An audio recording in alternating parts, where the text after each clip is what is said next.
But now I'm going to have to shut up because she's going to take off very soon.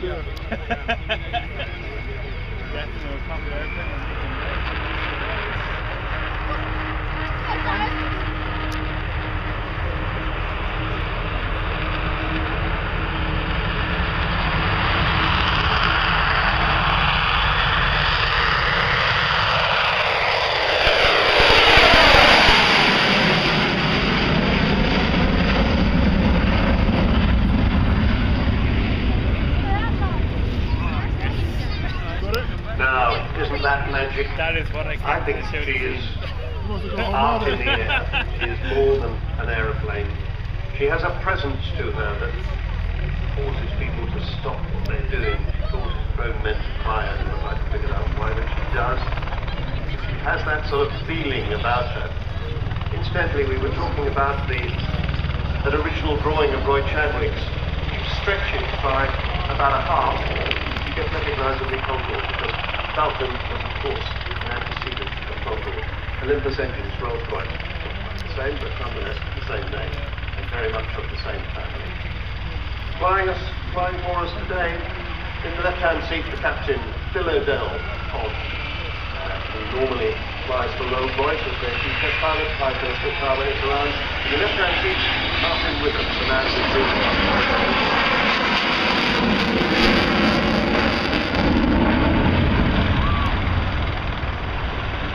there, you've got a very brief Vulcan howl. You're never be quite sure when that's going to happen, but you can tell your grandchildren you've heard the Vulcan.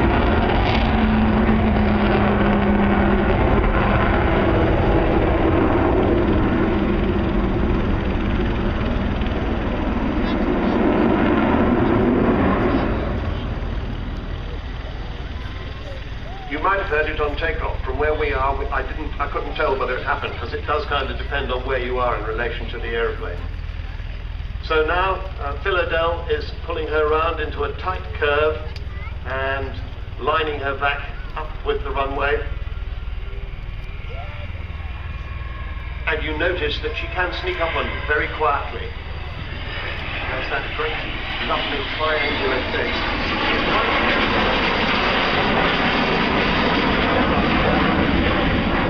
Exactly, but of course she has that all filled in. It's not a standard aeroplane cruciform shape.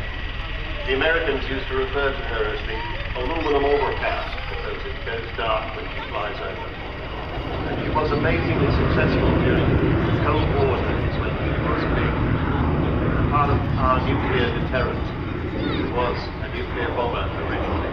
She used to go across to America and take part in their red flag exercises, and they discovered that although she's a 1950s aeroplane, she was actually stealthy long before stealth, in aeronautical terms, had been thought of. And so they couldn't pick her up on the radar. And when she comes towards you, you can see how slim she is. And you can also see that the bomb doors are open. Now that is the enormous bomb bay that holds, or used to hold, 21,000 pounds of bombs, 21 1,000-pound bombs, and that was the bomb load that Martin Withers, right-hand seat today, flew on the longest bombing raid in history from Ascension Island to the Falkland Islands. That's 30 years ago this year.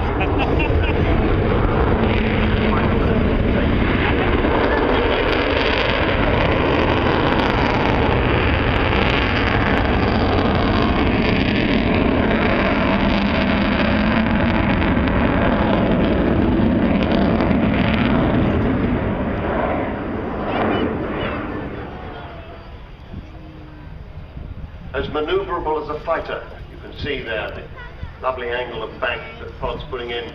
Of course, in the very early days when she flew here at Farnborough, I actually saw this happen with my own eyes. Rowley Fulk, the great test pilot, did indeed do a roll in her. All that many because rather happy and get up.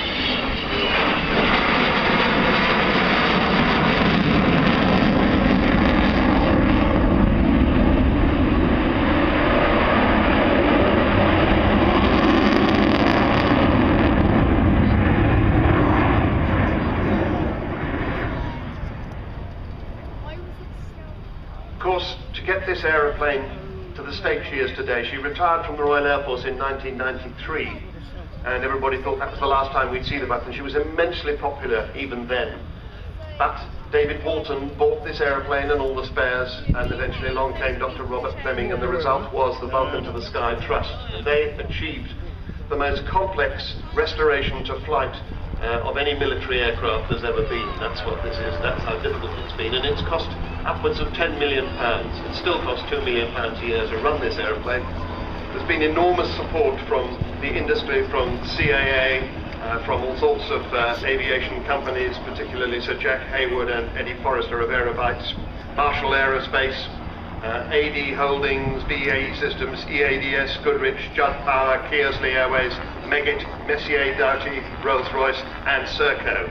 But most of all, she's been contributed to by you. And as she comes in with her wheels down, she won't be landing this time. She flies over our heads. She's doing a lowish overshoot.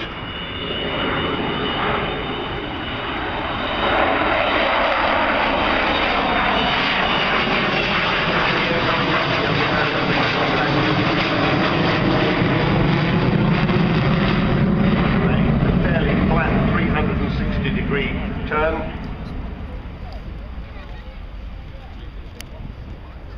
And we're very nearly at the end here, and we'll be seeing the wheels come down again before too long.